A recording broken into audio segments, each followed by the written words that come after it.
There is a fifth dimension beyond what is known to native English speakers. It is a dimension as vast as space and as timeless as infinity. It is the middle ground between fluency and incomprehension, between communication and misunderstanding, and it lies in the pits of human fears and the summit of human knowledge.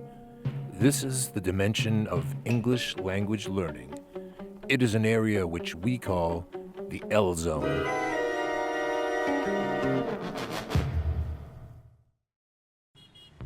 Humans are always having stomach aches.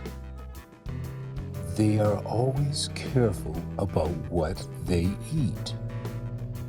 Gluten-free, dairy-free, sugar-free. We do not have those concerns in the animated world. I can eat whatever I like, and my stomach still feels fine. It must be good genetics.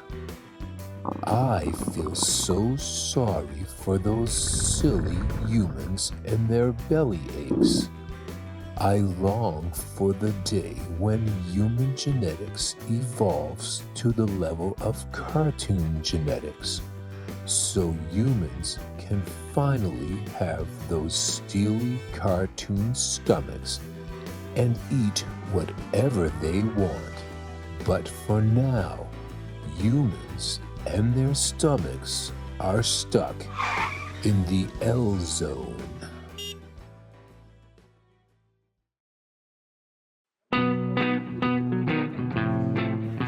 I should have got the grant. It's just not right. That doesn't sit well with me. Yeah, it makes my stomach uneasy too. I mean, I should have gotten that grant. I don't understand why it wasn't approved. I feel it in my stomach, the pit of my stomach, this disappointment, this undeserved disappointment, like I was robbed. I have never gotten a grant, even though I apply every year, every single year for the same thing, the same grant, the same application, every year.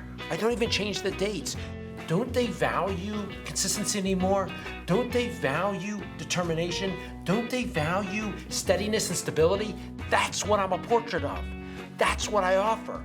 At least I'm trying to. If they would just approve the grant, I could cook for the whole campus, and every student would get the opportunity to experience that special feeling in their gut that my cooking affords.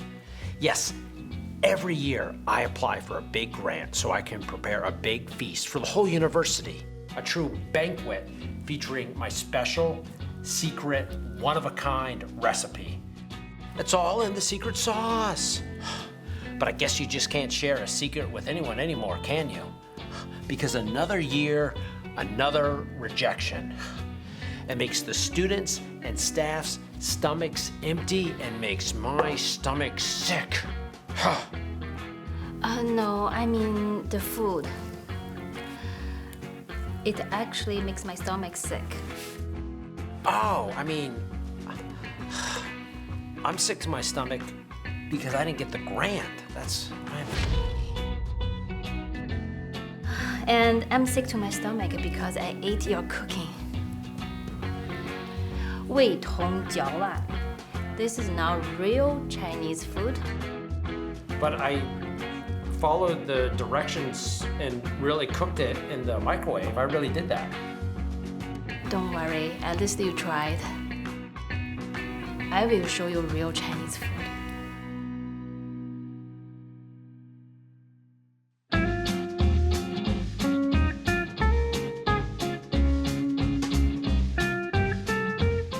Wow, this tastes great. Oh my gosh, wow. Ooh, really? You like it? And thank you. Make my mouth water too. In Chinese we call 垂涎欲滴.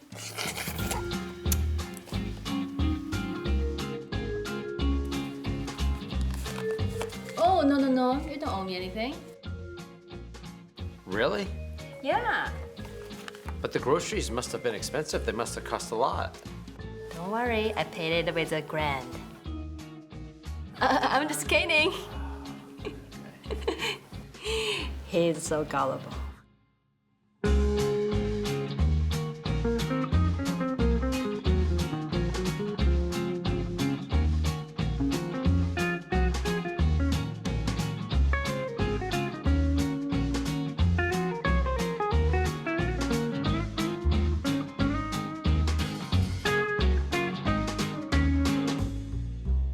This is great.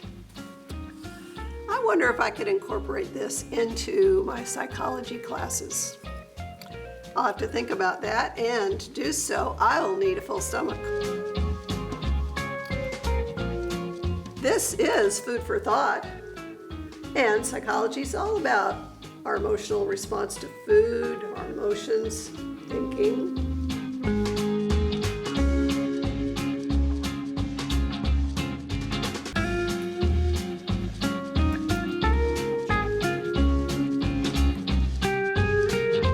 Chale, yo estudiando inglés todo este tiempo cuando debía haber estado estudiando chino. Mi lengua sabe más que la lengua del lenguaje que yo. Esto está como la dimensión desconocida. 不请自来 Where are all of these people coming from? Unexpected guests for her good food, but not for his bad food. No surprise there. When there is delicious food, all kinds of people show up, even people you didn't invite. Trust me, it happens to me all the time. Because, as you can guess, I am a very good cook. Does a lot of people sitting with me sit well with me? Let me explain.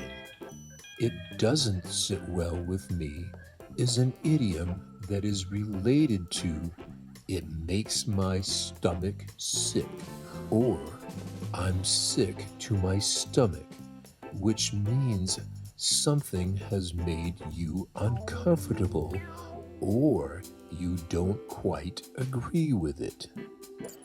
So when I clearly ask, does a lot of people sitting with me sit well with me? It means, do I like a lot of guests showing up for my cooking? The answer is yes. I humbly accept it as a compliment of my culinary greatness. And none of my cartoon guests ever get sick to their stomachs. They never get a stomach ache. So next time you are having trouble with your stomach, you don't need to go to the pharmacy and pick up expensive medicine. Instead, just switch your diet from problematic human gastronomy to problem-solving, sweet and savory cartoon cuisine.